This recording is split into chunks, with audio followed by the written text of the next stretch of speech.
भगवान क्या काम किए कि उग्रसेन को वहां का राजा बना दिया।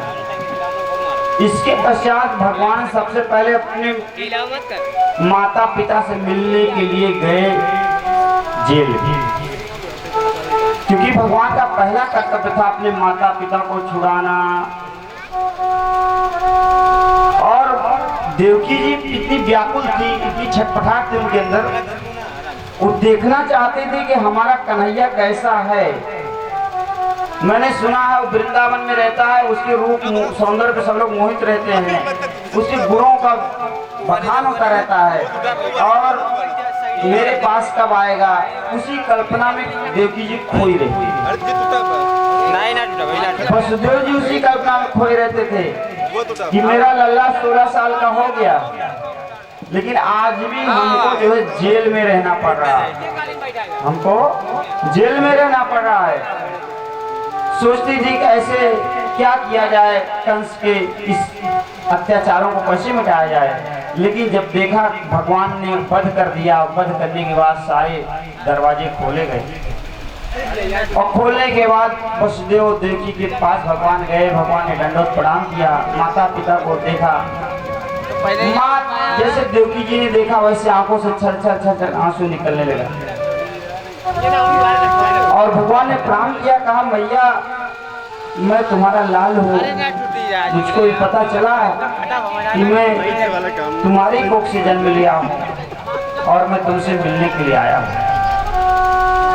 मैया ने कहा बेटा मिलने के लिए तो आ गए, लेकिन क्या तुमको ये नहीं पता था कि तुम्हारी माँ तुम्हारे जन्म लेने के बाद भी 16 साल तक जेल में है। ऐसे क्या यही पुत्र का धर्म है? मैंने सुना तूने पुतना का वध किया, मैंने सुना तूने बकासुर का वध किया, अघासुर का वध किया, कालिया नाग का तुमने मान मर्दन किया, इंद्र को तुमने नीचा दिखाया, ब्रह्मा जी तक को तुमने नीचा दिखाया। मैं जान गई तुम क्या हो, उसको पता चल गया, लेकिन ये जानते हुए मैं ये जानना चाहती हूँ कि 16 साल तक तुम्हारे रहने के बाद मैं जेल में रही, क्या एक पुत्र का यही धर्म होता है कि माता पिता जेल में रहें और पुत्र दही चुराता रहे, रासलीला रचाता रहे? देवकी के इस प्रश्न को सुन करके भगवान अवाक रहे, चुप रह गए, शांत रह गए। भगवान के पास कोई उत्तर नहीं, क्या कह सकते कि क्या तुमको माँ की इतना ख्याल नहीं रही? तुमको किस खुशी में तुम गोपिकाओं के साथ रहते रहे, किस खुशी में तुम माखन चुराते रहे, किस खुशी में तुम गाय चराते रहे, बंसी बजाते रहे, किस खुशी में? बताओ तो सही, बोलो कन्हैया, जवाब दो मेरे पास, मैं जानना चाहता हूं। भगवान चुप हो गए, भगवान के पास कोई उत्तर नहीं। जो दुनिया को ज्ञान अखंड एक सीतावत, जो दुनिया को अखंड ज्ञान प्रदान करने वाले हैं, वो शांत हो गए, चुप हो गए एकदम। उनके पास कोई उत्तर नहीं रहा कन्हैया के पास। मैं माँ को क्या answer the? What's answer for your mother? अपनी माँ को मैं क्या उत्तर दूं? चुप हो गए, केवल हाथ जोड़ लिया माँ से, मैया मुझसे गलती हो गई। कहा बेटा गलती नहीं हुई, इसका रीजन समझ बताओ तो सही, क्या कारण है कि मैं इतना पटाते रहे लेकिन तुम मुझको ध्यान नहीं दिए? माँ से देख करके भगवान लज्जा से मुझसे माँ से कुछ बात नहीं कर पाएंगे। माँ का प्रश्न की कोई उत्तर नहीं है। वसुदेव जी के पास भगवान पहुँचे, कहा कि ऐसा है कि पिताजी प्रणाम कर रहे हैं, क्षमा करिएगा मुझको, मैं आप लोगों की सेवा नहीं कर सका, मैं दुनिया का सबसे निकृष्ट पुत्र, और जब हमको सेवा करनी चाहिए थी मैं आपकी सेवा नहीं कर पाया, मुझको क्षमा करिए। वसुदेव जी परिस्थितियों को जानने वाले थे, कन्हैया को हृदय से लगा लिया। कहा बेटा ऐसा है कि तुम ऐसा मत सोचो, परिस्थितियाँ जैसी थी वैसा जो है तुमने व्यवहार किया। कंस की मृत्यु अब लिखी थी तो तुम आकर के जब कंस की मृत्यु हुई तब मेरे पास आए, यही प्रगीत को यही प्रिय था। इसलिए देवकी को कहने दो, माताएं भावुक होती हैं और इसलिए जो बातें तत्काल कह देती हैं, समय परिस्थितियों को धैर्य को नहीं समझती हैं। इसलिए बेटा देवकी के ऊपर बिल्कुल मत जाओ। भगवान ने सोचा कि हमारे माता पिता को हमारे स्वरूप का ज्ञान हो चुका कि मैं भगवान हूं। कहा ये बात बहुत घातक रहेगी, और जब इसलिए भगवान ने अपनी योग माया को आदेशित किया, कहा इनको अज्ञानी बना दो। अज्ञानी बनाने माने ये मानने लगे कि मैं भगवान ने मेरी लीला को, जो ईश्वरजनक लीला, उसको भूल जाएं, केवल मुझको अपना पुत्र माने। देवकी और वसुदेव जी के सामने भगवान ने ऐसी माया फेरी कि वो तुरंत जो है अब भगवान की जो ईश्वर में लीला थी पर उसको भूल गए, और भूल करके भगवान से क्या काम किया, उनको पुत्र समझने लगे। जैसे पुत्र की भावना हृदय में आई, वैसे देवकी मैया ने गले लगा लिया, रोने लगी। लाल इतनी पीड़ित थी, मैं इतना परेशान थी, तुम आ गए।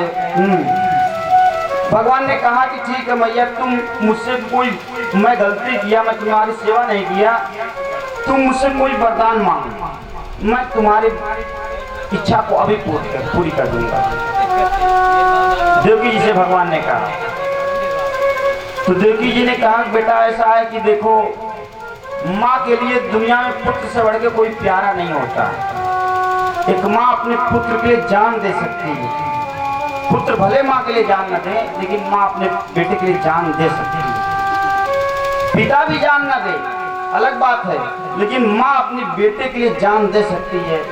इसलिए बेटा मुझको आज तक लानी है, कंस ने मेरे 6 पुत्रों को पटक पटक मार डाला, इसलिए मैं चाहती हूँ उनको वापस लाओ, उनको जिंदा ले आओ। तुमने जैसे इतने बड़े बड़े कार्य किए हैं, वैसे मेरा मुझको वो लड़के हमारे पुत्र चाहिए, चाहे जैसे चाहिए। भगवान ने कहा ठीक है माँ, मैं उन पुत्रों को वापस ले आऊँ। और भगवान ने क्या काम किया, वो जो भगवान जो 6 पुत्रों को कंस ने मारा था पहले, भगवान ने उनको तुरंत यमराज से, उनकी जीवात्मा जहाँ कहीं भी थी, भगवान ने तुरंत उनको आदेश किया, देवताओं को कहा कि उनको खोज कर लाया जाए। और तुरंत उनके 6 के 6 पुत्र जो मरे हुए थे भगवान के सामने, माता के सामने आए, प्रणाम किए। माता देवकी खुश हो गई, कहा मैया और बोलो, और क्या चाहिए तुमको, मैं तुम्हारी सेवा नहीं कर पाया, बोलो क्या चाहिए। कहा बेटा अब तुमको जो है मुझको छोड़ के यशोदा के पास नहीं जाना। माँ ने कहा जी, माँ की ममता, इतने बड़े भगवान हो गए हैं, लेकिन ममता वो देवकी की बच्चे जैसी है। उन्होंने कहा अब मुझको छोड़ करके तुमको यशोदा के पास नहीं जाना है, तुमको पता मैं तुम्हारी माँ हूँ ना। भगवान ने कहा हाँ मैया, मुझको पता है तुम ही मेरी माँ हो। कहा पहले मुझको ये इस बात के लिए आश्वासन दो। भगवान ने कहा ठीक है, मैं आज से आपको आश्वासन देता हूँ कि मैं आपको छोड़कर के अब कभी वृंदावन नहीं जाऊंगा, यशोदा जी के पास नहीं जाऊंगा, आप ही मेरी माँ है, मैं इसको पता चल गया।